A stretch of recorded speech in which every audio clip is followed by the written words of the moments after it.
Bir önceki videoda sabit bir elektrik alanı içindeki bir parçacığı hareket ettirmek için ne kadar iş veya ne kadar enerji harcamamız gerektiğini hesaplamıştık. Bu sefer aynı şeyi değişen bir elektrik alanı için hesaplamaya çalışalım. Böylece başka bir konuma kıyasla belli bir konumdaki elektriksel potansiyel enerjiyi hesaplayabiliriz. Şimdi diyelim ki noktasal bir yükümüz olsun. Bu noktasal yük olmak zorunda değil. Ama diyelim ki bu yük pozitif Q1 kulombluk bir alan oluştursun. Bu durum sonsuz büyüklükte yüklü levha örneğinden daha farklı olacak. Çünkü bu sefer elimizde değişen elektrik alanı var, değil mi? Peki bu yükün elektrik alanı hakkında ne söyleyebiliriz? Elektrik alanı şu şekilde olacak. Bu alanı herhangi bir parçacık üzerine etkileyen kuvvet olarak tanımlayabiliriz. Ve yönü ise her zaman dışarıya olmalı. Çünkü sorudaki parçacığın her zaman pozitif yüklü olduğunu kabul ediyoruz. Dolayısıyla pozitif bir yük buradaki pozitif yük tarafından itilecek. Böylece bu elektrik alanını Coulomb sabiti çarpı yükümüz Q1 bölü bu yükle aramızdaki mesafenin karesi olarak yazabiliriz. Eğer bu elektrik alanını çizersek yükün yakınlarında güçlü olacak. Yükten uzaklaştığımız zaman da gittikçe zayıflayacak. Hatta her zaman merkezden dışarıya doğru bir yönde olacak. Buraya çizdiğim şey bir vektör alanı. Rastgele bir şekilde noktaları seçip o noktalardaki alana ait vektörü gösteriyoruz. Ve buradaki vektörlerin hepsi dışarıya doğru olmak zorunda. Aynı zamanda merkezdeki çemberden belli uzaklıkta bir yarıçapta bu vektörlerin hepsinin büyüklüğü aynı olur. Buraya çizdiklerim çok da düzgün olmadı ama umarım ne demek istediğimi anlamışsınızdır. Bu vektörlerin büyüklükleri uzaklığın karesiyle orantılı olarak azalır. Bu şekilde çizdiğimiz birkaç vektör sayesinde elektrik alanının nasıl göründüğüne dair bir fikriniz oluşmuştur. Aslında bu gayet mantıklı, değil mi?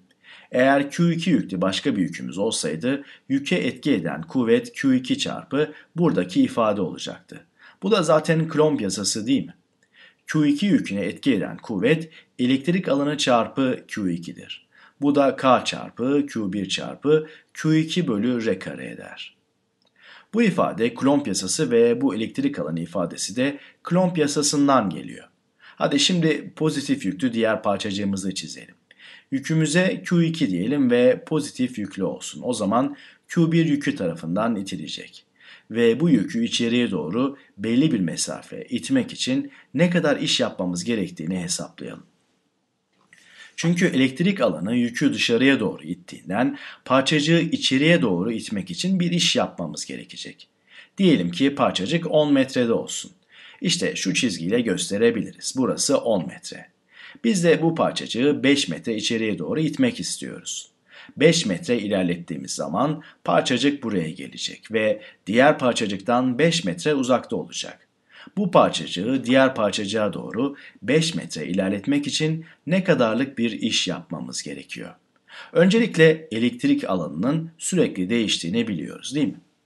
Bir de burada çok çok küçük sonsuz bir uzaklık var.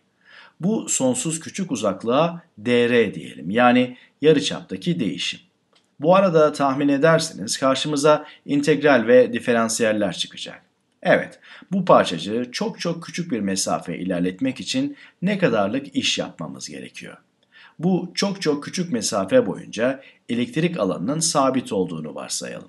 Böylece çok çok küçük mesafeyi almak için gereken çok çok küçük iş eşittir Coulomb sabiti çarpı Q1 çarpı Q2 bölü R kare çarpı dr olur. Şimdi daha ileriye gitmeden önce bir şeyi düşünmenizi istiyorum.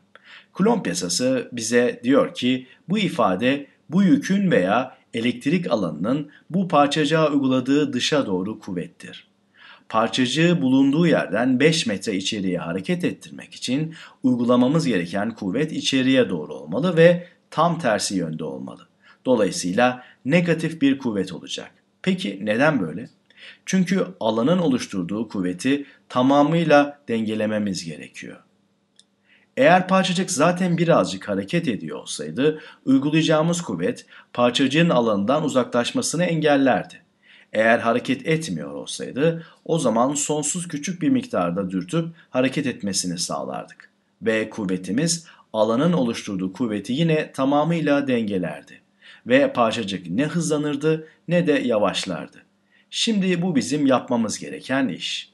Ve önüne eksi işareti koyuyoruz. Çünkü alana ters bir yönde ilerlememiz gerekiyor. Peki toplam yapmamız gereken işi nasıl hesaplarız? Sonsuz küçük mesafeyi almak için gereken işin ne olduğunu bulmuştuk. Bu mesafeyi daha rahat incelemek için normalden daha büyük çizdim. Ama aslında bu değere yarıçaptaki sonsuz küçük değişimi ifade ediyor. Gereken toplam işi bulmak için o zaman bunları sürekli toplamamız gerek. Diyoruz ki buradan buraya gitmek için gereken iş ne, buradan buraya gitmek için gereken iş ne vesaire. Bu yükten 5 metre uzakta olana kadar tüm bu işleri toplarsak toplam işi bulabiliriz. Bunların toplamını aldığımız zaman bunun sonsuz küçük artışların sonsuz toplamı olduğunu varsayıyoruz. Öğrendiğiniz üzere bu integralin ta kendisi. Öyleyse toplam iş eşittir. Hemen belirli integral alıyoruz çünkü başlangıçta bu noktadayız.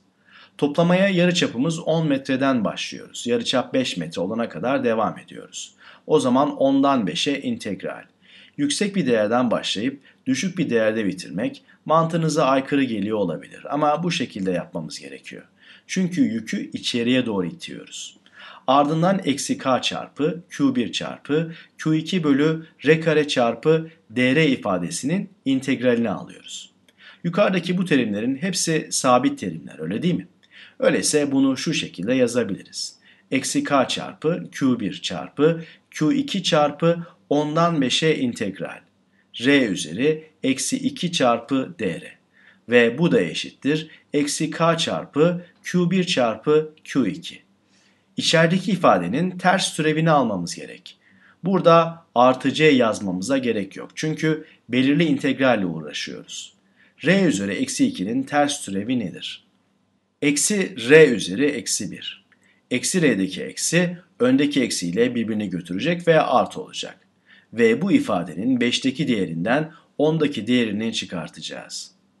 Yerimiz kalmadığı için yukarıdan devam edelim. Önce şunların bir kısmını sileyim. Evet, şimdi kaldığımız yerden devam edelim. İş için yazdığımız ifadeyi tekrar yazalım. Önde bir eksi işaretimiz vardı. Ama sonra içerideki ifadenin ters türevinden gelen eksiyle birbirlerini götürdüler. Ve elimizde k çarpı q1 çarpı q2 çarpı ters türevin 5'teki değeri, o da 1 bölü 5 değil mi? Ve eksi 10'daki değer yani 1 bölü 10 diyoruz. 1 bölü 5, 2 bölü 10 ile aynı şey değil mi? Öyleyse iş eşittir k çarpı q1 çarpı q2 çarpı 1 bölü 10. Bu da zaten k çarpı q1 çarpı q2 bölü 10 ile aynı şey. Bu parçacığı bulunduğu yerden 5 metre içeriye götürmek için gereken iş işte bu kadar. O zaman parçacığın bu konumuyla ilk konumu arasındaki potansiyel fark bu iş kadar daha fazla olur. Birimi Joule cinsinden olacak çünkü enerjinin veya işin birimi Joule'dür. İki nokta arasındaki elektriksel potansiyel fark işte şu değer kadar. Bir sonraki videoda görüşmek üzere.